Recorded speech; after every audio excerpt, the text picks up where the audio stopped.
जो भी साथी जुड़ रहे हैं उन सभी को good evening. Dharam Singh ji, Meena good evening, very good evening, सभी को नमस्कार। रीट 2018 केस अपडेट और इसी के साथ कुछ महत्वपूर्ण चर्चा अपने एडिशनल मैटर पर भी आज करेंगे।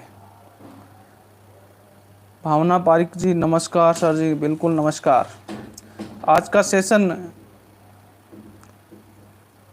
कुछ खास नहीं था, लेकिन बहुत से साथियों के कमेंट इस कदर थे भी सोच समझकर शब्दों का प्रयोग आज मेरे को करना पड़ेगा। गुड इवनिंग सभी को नमस्कार। अगर मेरी आवाज़ आप तक बिल्कुल क्लियर रूप से पहुंच रही है तो एक बार यस का कमेंट करें। आज की लाइव सेशन को 10 मिनट के अंदर अंदर अपने ख़त्म करने वाले हैं, तो ज़्यादा समय आपका न गवाते हुए बिल्कुल जी यस ओके। सबसे पहली बात, आज कोर्ट हियरिंग में क्या हुआ। 23 अगस्त जो डेट मिली है उसके मिलने का कारण, क्या 23 अगस्त को ही फाइनल हो जाएगा, और भी कई महत्वपूर्ण मुद्दों पे अपने बात करने वाले हैं। एडिशनल 2021 में वैलिड होगा कि नहीं होगा, और 18 भर्ती में जो एडिशनल से सिलेक्टेड हैं उनकी ज्वाइनिंग होगी या नहीं होगी, इन सभी मुद्दों पर अपने विस्तृत रूप से आज चर्चा करेंगे। तो सबसे पहले तो अपने आज की कोर्ट की प्रोसेस की बात करते हैं। तो दोस्तों, जिस प्रकार आप सभी को पता है, आज गवर्नमेंट रूप से अच्छी हियरिंग की उम्मीद थी। गवर्नमेंट चाहती तो आज की हियरिंग को थोड़ा बदल सकती थी, लेकिन कोर्ट की प्रक्रिया शुरू होने के बहुत समय बाद जो एजी साहब हैं वो हियरिंग में पधारे, यानी समय पर उनका नहीं पहुंचना। दूसरा कारण, एफर्ट भी उनका कुछ नहीं था।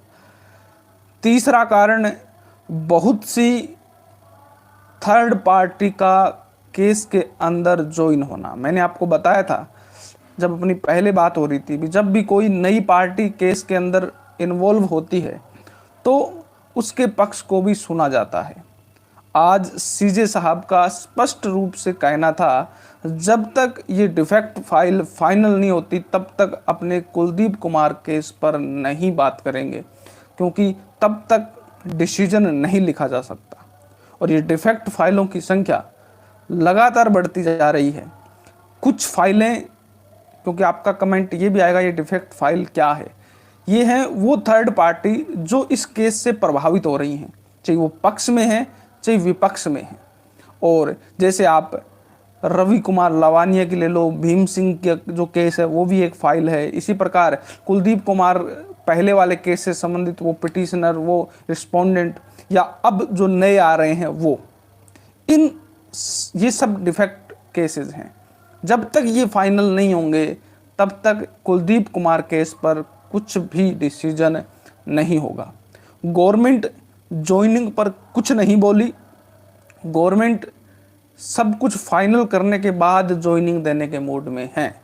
इसका मतलब यही है कि ये फाइलें जल्दी से सिमटने वाली नहीं हैं, क्योंकि कुछ के जो पिटिशनर एडवोकेट्स वो हैं जिनकी कईयों की ज्वाइनिंग हो चुकी है, कुछ के एडवोकेट नोटिस तामील ही नहीं कर रहे।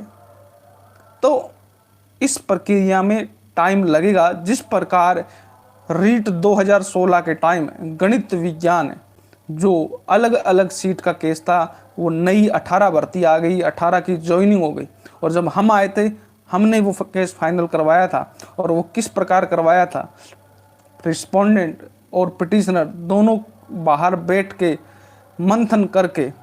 तो इसमें भी मंथन की अब आवश्यकता पड़ेगी। जब तक रिस्पोंडेंट पिटिशनर एक साथ नहीं बैठेंगे, इन मसलों का जो निपटारा है वो नहीं करेंगे, तब तक मेरे को नहीं लगता ये केस कहीं ना कहीं लास्ट सिरे तक पहुंचेगा। और 23 के आगे वाली भी डेट पर अब ये केस फाइनल होने वाला नहीं है।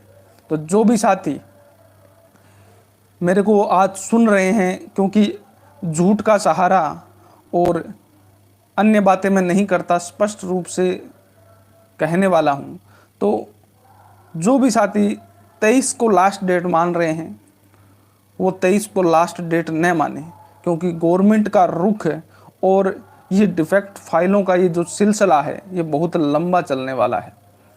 नहीं लगता मेरे को भी अब 2021 के एग्ज़ाम से पहले भी कहीं ना कहीं ये केस फाइनल हो सकता है, क्योंकि जब तक नोटिस तामील नहीं होंगे, जब तक इन डिफेक्ट फाइलों का सिलसिला चलता रहेगा, तब तक ऐसा ही होने वाला है। और हर अगली डेट में रोटेशन लग जाता है, दूसरा जज आ जाता है और फिर वही, क्योंकि सीजे साहब कहीं ना कहीं इस केस को निपटाने में होते, लेकिन जब ये डिफेक्ट का सिलसिला चला तो गवर्नमेंट खुद कहती है साहब नेक्स्ट डेट दे दो, कहीं कोई बात ही नहीं होती।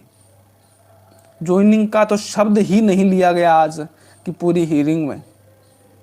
तो गवर्नमेंट का रुख क्या है ये आप सब समझ रहे हैं, आप सब देख रहे हैं, और क्या हो सकता है ये भी आप देख रहे हैं। तो जो भी साथी ये सोच रहे हैं भी 23 लास्ट है, तो 23 लास्ट अब नहीं है, ये बहुत पेचीदा मामला हो चुका है अब, तो अब इसमें टाइम लगेगा। तो जिन्होंने भी रीट 2021 का फॉर्म भर रखा है वो रीट 2021 की तैयारी करें।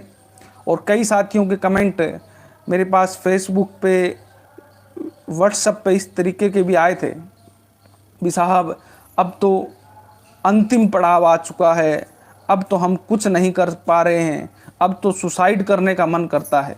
तो दोस्तों, हर एक व्यक्ति के जीवन में इस तरीके के पल आते हैं, लेकिन इसका मतलब जीवन को अंत करना नहीं होता। बहुत से कंडीशनें अभी भी और भी आ सकती है आपकी लाइफ में। आपने जो मुकाम पाया है वो बहुत से लोगों ने नहीं पाया, तो ये ज़रूरी नहीं है भी जो अपने जिस टाइम चाहें वो उसी टाइम अपने को मिल जाए। अपनों ने उसको हासिल कर लिया, ये भी कोई छोटी बात नहीं है। इसलिए इस तरीके के जो दिमाग में ख्याल आ रहे हैं इनको छोड़िए। और दूसरी बात है, जब आपकी ज्वाइनिंग हो जाएगी उसके बाद रिश्ते नाते, घर से दूरियां, ये सब हो जाएंगी। फिर जॉब और नौकरी, आपके रूम से आपकी जॉब होगी और जॉब से आप वापस रूम पे आ जाएंगे, ना तो किसी से मिल पाएंगे और फ़ोन पर भी बात नहीं हो पाएगी। इसलिए पॉजिटिव इतना ही है कि जब तक नहीं ज्वाइनिंग होती तब तक घूमिए फिरिए, तीर्थ यात्रा करिए और अपने को